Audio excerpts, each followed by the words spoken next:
Sayaw kikay, sayaw kikay. Mga kapuso, kayo po ba yung karaniwang alay tuwing panahon ng Christmas party o yung sapilitan pong pinasasayaw sa iba't ibang mga programa tuwing holiday season? Aba, may babala po dyan ang Department of Labor and Employment at DOLE. Ayon po sa DOLE, pwede raw pong magkaso ang isang empleyado kung puwersahan po o sapilitan itong pasasayawin sa Christmas party ng kanyang employer.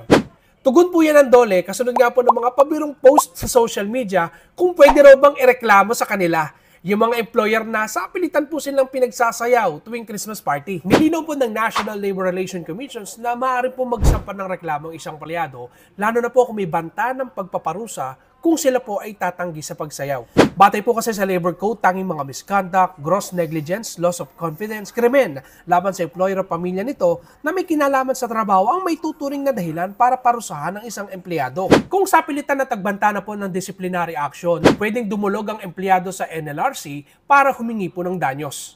Maaari daw po magsampan ng reklamo isang empleyado kung magresulta na po ito na mapag-initan siya sa kanyang trabaho na maaring mauwi po sa constructive dismissal. Gayunpaman, kung ang isang aktibidad po ay bahagi lamang ng isang masayang samahan at walang anumang pamimilit o panggigipit, hinihikayat naman nila ang mga empleyado na lumahok ng maayos. Kaya hindi ng mga employer para po sa isang respetadong pagdiriwang.